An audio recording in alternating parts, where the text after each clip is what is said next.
弟兄姊妹平安，今天是2022年的1月17号。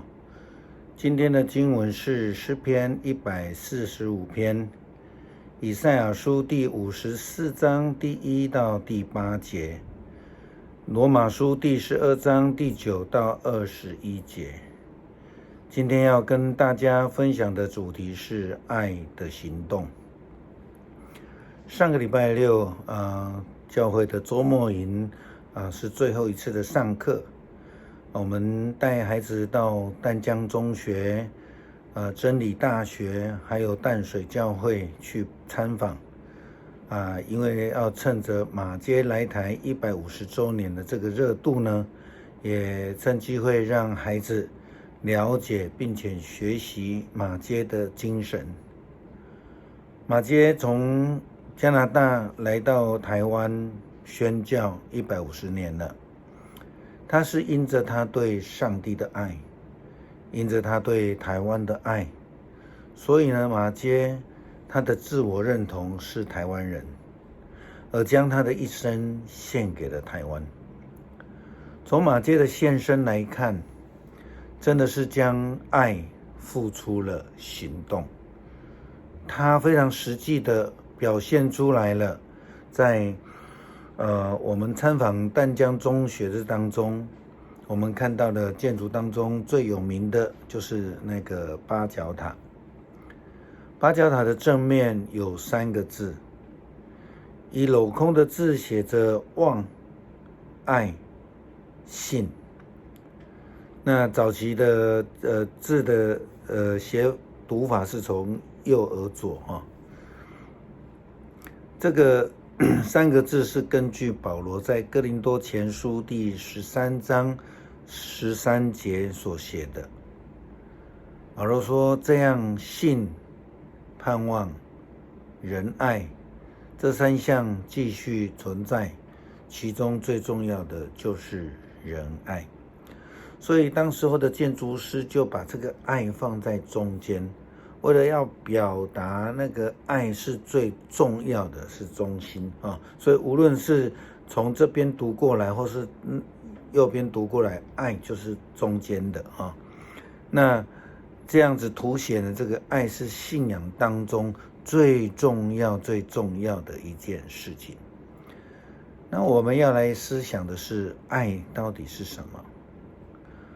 非常经常会听到人说，爱就是无条件的付出但是真的如此吗？根据圣经的标准，爱其实是有条件的，是有人付出了极大的代价。耶稣基督为了爱世人而失去了生命，因此如同耶稣基督要求跟随者必须要遵守他的诫命，这个就是条件了。有很多人喜欢强调爱是无条件的，这样的人通常是自己不太愿意付出爱，而只有要求别人的爱，这样的人。事实上，在圣经当中所强调的爱，是一个必须要在真理标准底下的爱，而不是毫无规范的。我们在旧约的历史当中看到雅各的妈妈，她对雅各的爱是一种宠爱，是一种溺爱，是一种陷害孩子不正确的爱。并且我们知道爱必须要能够付出行动的，爱至少是一个尊重。我们看看旧约里的以色列人，他们不就是一直要求上帝的爱与怜悯，自己却不愿意真心爱上帝吗？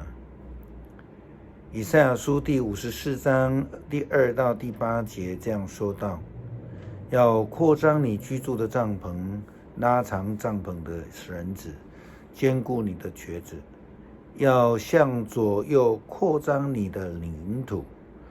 虽然国土在异族的占领之下，你的人民仍要回归故土。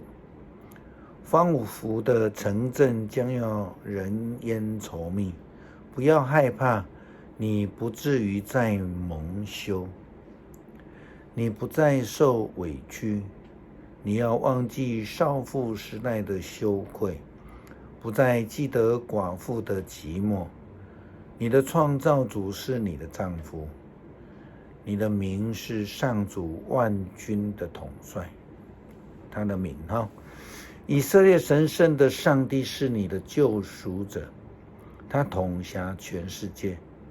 以色列啊，你像一个年轻的妻子，被丈夫遗弃，愁闷忧伤，但是上主接你回来。他对你说，我暂时离开了你，但我深深爱你，要接你回来。我生气不理你是暂时，我对你的爱却是永久。上主你的救赎者这样宣布了。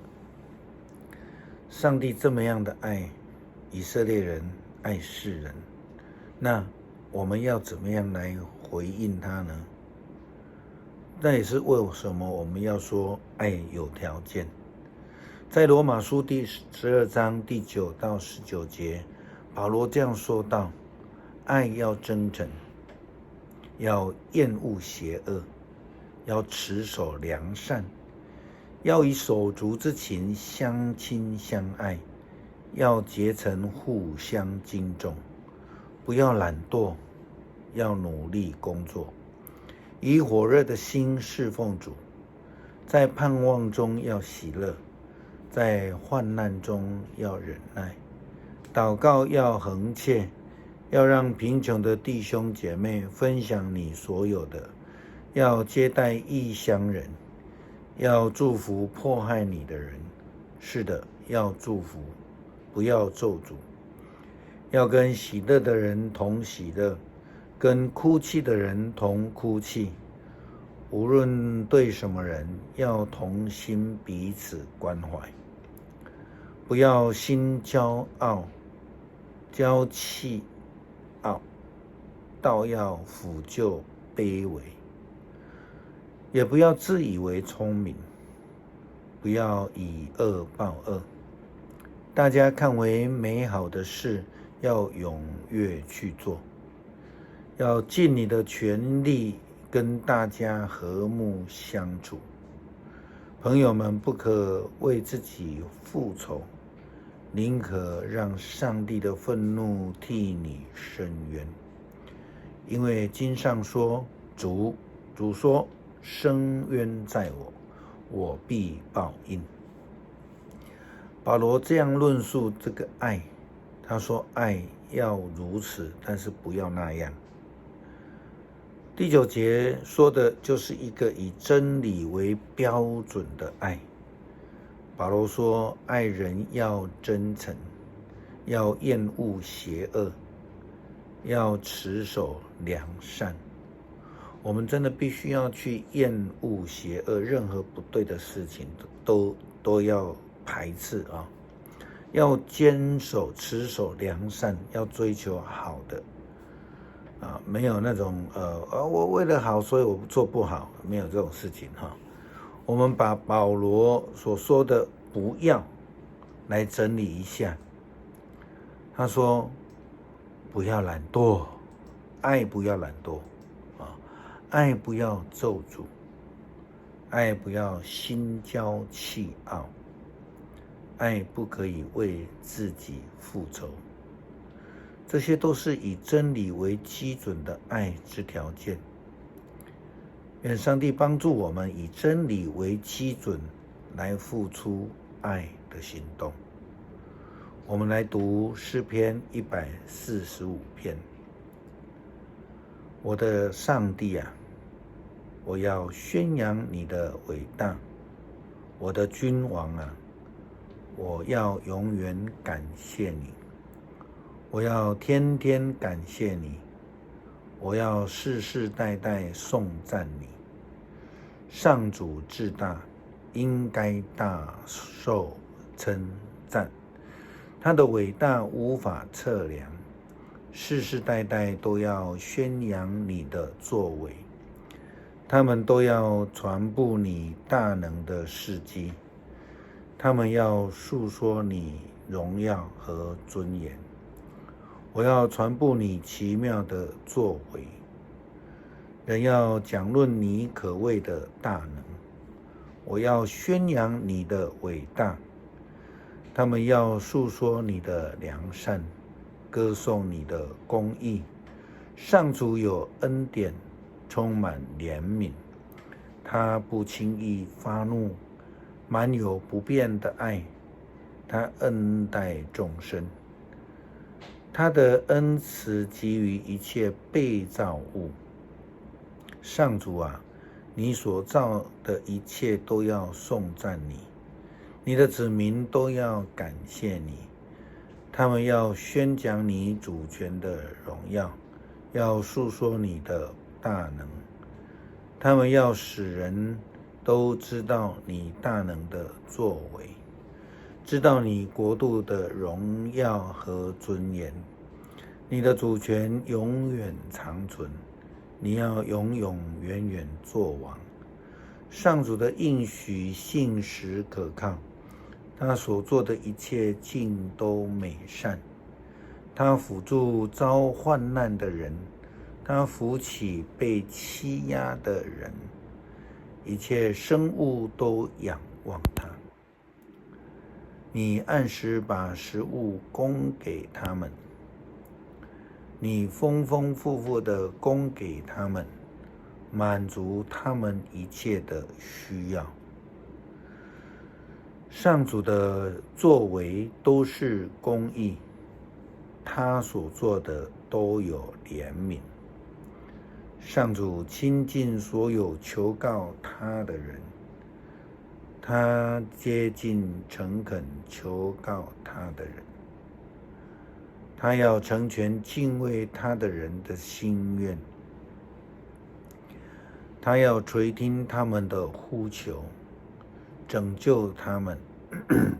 他保护所有爱他的人，但他要消灭邪恶的人。